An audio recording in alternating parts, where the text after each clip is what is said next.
Renting in the UK can take up a huge part of your salary, and so you would want to make sure that you are renting the right property for you and your family if you have one, and then also that you are aware of all the payments that you've been making even as you decide to get a place to live in. And so today we are going to look at everything about renting in the UK. Stay right here with me.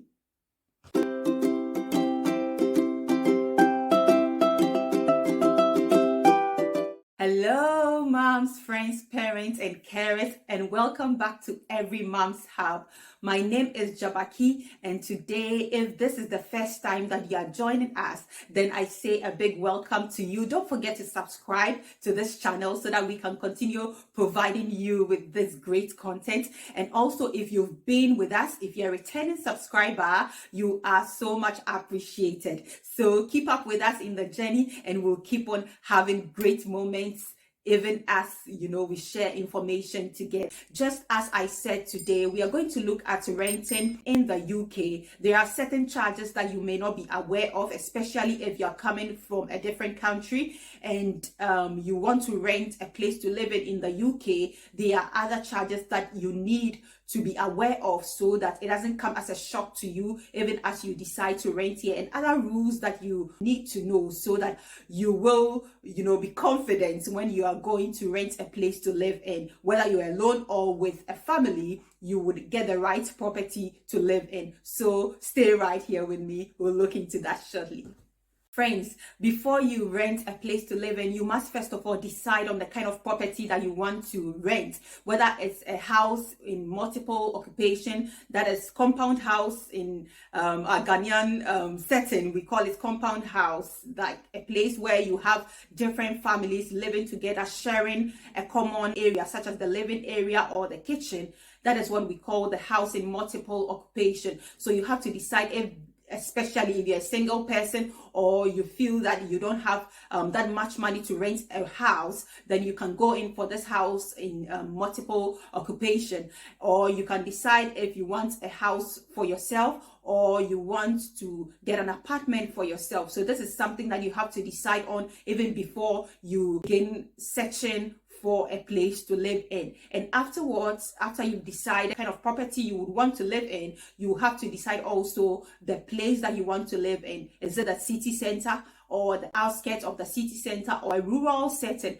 And you must be aware that the further you go away from the city center, the more difficult it may be for you to get a regular transportation to the city center. So for instance, if your work is at the city center, you might decide that you would rather be closer to the city center than go to a rural place where it might be difficult for you to get regular, bus. If you're not driving yet, regular bus or transportation to your place of work. So decide, is it the outskirts of the city center that I want to live in, or is it right at the city center? And all this will determine the amount that you pay. The closer you are to the city center, the more expensive it may get.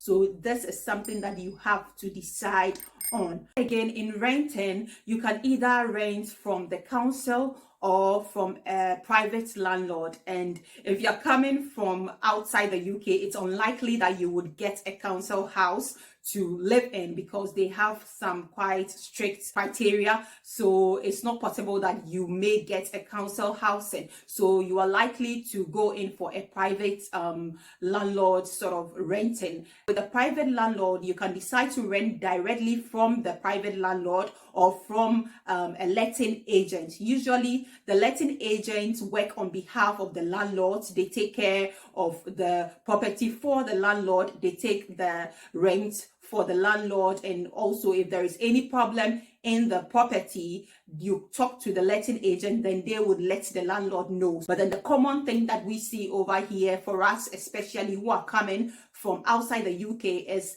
getting it. Since you don't know anyone yet, it's much more easier to rent from a letting agent, especially since you have to make sure that they are accredited. You don't want to fall to scammers. You want to be sure that you are renting from the right person. There's been instances where people have rented a place from someone who claimed to be a landlord, and eventually they realize that no, that wasn't the landlord, rather maybe another tenant who was subletting the property to you, or someone else completely different, not the landlord. So you would want to avoid that instance where you fall to scammers. So it will be good for you to go to a letting agent, and you can also ask them if they are accredited. You can find out from the government website or from the rights associations online if they are registered, so that you make sure that you are going to the right person to rent from. Before you rent also, you must make sure that you have all your paperwork ready, because the law requires that every landlord or a letting agent working on behalf of the landlord check your identity to make sure that you are who you claim to be, and also to check that you have the right to live or stay in the UK. So this is something that you should make sure that you have before you even decide to go ahead and rent a place to live in. The law requires it, so it's not likely that you would get it if you don't have these paperwork in place. And also, some of the landlords may decide to check the proof of your work, to check your pay slip, whether you are able to afford the rent or not. It's not all landlords who check this, but most people do this just to make sure that it doesn't get to a point where the tenant is not paying the rent or is not able to pay the rent. So they make sure, first of all, that you have a job, and then you are able to pay the rent. Me to the next item, which is a guarantor. And this is someone who decides to pay your rent for you, or pay for damages that you make to a property should you default in doing this. Sometimes we have people coming to live in a property and then they refuse to pay their rent, or they damage certain things in the property and they refuse to fix the thing that they damaged. And so because of this, some landlords decide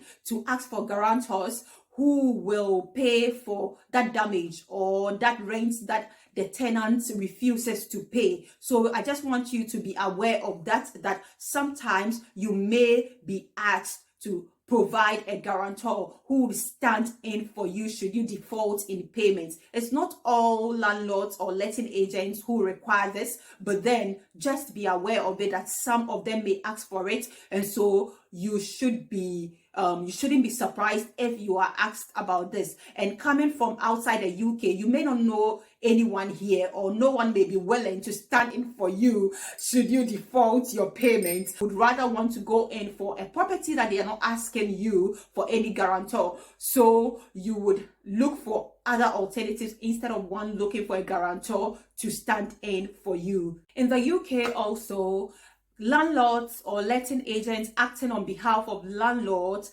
take deposits when you are renting their property. So depending on how much you are paying a year, if let's say that your rent in total yearly is more than £50,000, then you would be paying 6 weeks rent, which the landlord would keep in a deposit protection scheme for you. Or you will pay 5 weeks deposit if you are paying in total less than £50,000 per year, and this deposit will be refunded back to you at the end of your tenancy. So either you would be given everything back, or the amount will be used to offset rent that you have missed or damages that you made to the property. So if let's say you came to the property, you broke something, or something got stained, or something went wrong, then the landlord will decide to use some of the deposits that has been kept, safely for you, some of it to pay for that damage, and then give the rest of it to you. So this deposit payment is one of the payments that you make apart from your rent. And I want you to note that in the UK, we don't pay for viewing fee. Yes, we know that in some countries, when someone takes you around to check out the property just to view it, they charge you an amount of money. But no, in the UK, don't pay money to any landlord, any letting agent for just showing you around the property. It is not done. It is against the law. We also have the council tax, and this is one payment also that is made aside the rent that you would be paying to the landlord. Sometimes if a tenant finds him or herself in a house in multiple occupation, with that one, usually the landlord pays that. The council tax is included in the rent. This is a local taxation system that is in place in England, Scotland, and Wales, which is used to take care of local maintenance and other things, recycling, rubbish collection in, the various councils where your property is located. So you have to bear in mind that it is a payment that you will be making if you decide to rent in the UK. And some of the councils have water bill included in the council tax, and this council tax is usually in bands, band A to H. So depending on where you are living at and the price of the property that you are living in would determine the amount that you would be paying. The council tax usually is paid over a 10-month period. And if you're finding it difficult to pay that, then you can speak to the council so that they would make it over a 12-month period for you. They will just spread it over 1 year for you, and you can pay it. Rules. So in renting properties in the UK, there are some rules that may apply to some properties. Some landlords may decide that they don't want children in the property. Some will decide they don't want pets in the property, and there are rules regarding rubbish collection and recycling in the property. And some also even say that they want only professionals to live in their property. So if you decide to rent a property, it is very necessary for you to check out all of these rules to see that you are the right fit for the property before you even go into it. Renting, you should make sure that the property is safe and also fit for you to live in. You have to make sure that they have the smoke alarm, they have the carbon monoxide alarm, and then also the water is flowing well, the WC is working well. Everything is working well in the property. There are no molds on the walls. There is, nothing wrong in the property.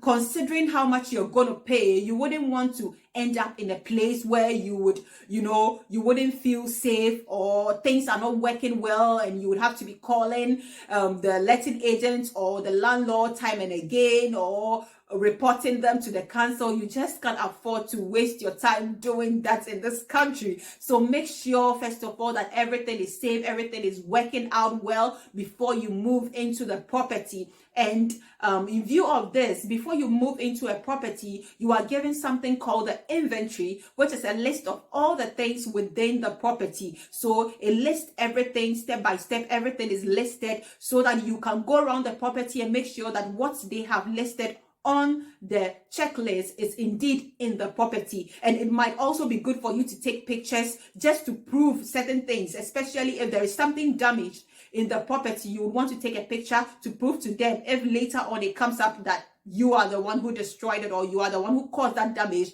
you can show them the picture that this is it. It was already here and I didn't do it. So it's very important that you go through the inventory carefully. Don't just gloss over it or just decide not to look through and go ahead and sign the tenancy agreement. It might go against you later on in your tenancy. So make sure that you go through the list and you are sure and happy with what is on the list, or what is on the list tallies with what is in the property, and then you can go ahead and sign your tenancy agreement.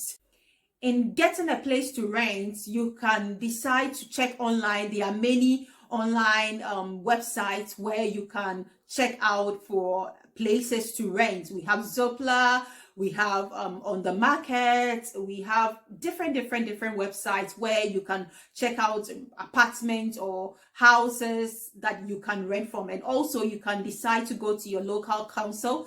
They would have list of people who may be renting out their properties, or they can direct you to the right place to rent out properties. So friends, this is what I have for you regarding rent in the UK. Make sure that you don't fall to scammers. It is real. People are falling to scammers. People are living in places, apartment that is unfit for them to live in. So make sure that you check out the place and be sure that you are happy with the place, so that you don't end up in a property that is too cold for you to live in, a property that is has all the appliances and things damaged in it and makes your life tough and difficult. Just make sure that you are doing the right thing, going through the right process, so that you don't fall to scammers when you decide to rent a place to live in. I hope this information has been helpful. Don't forget to subscribe if you like this. And till we meet again, it's bye for now. Take care of yourself and be safe.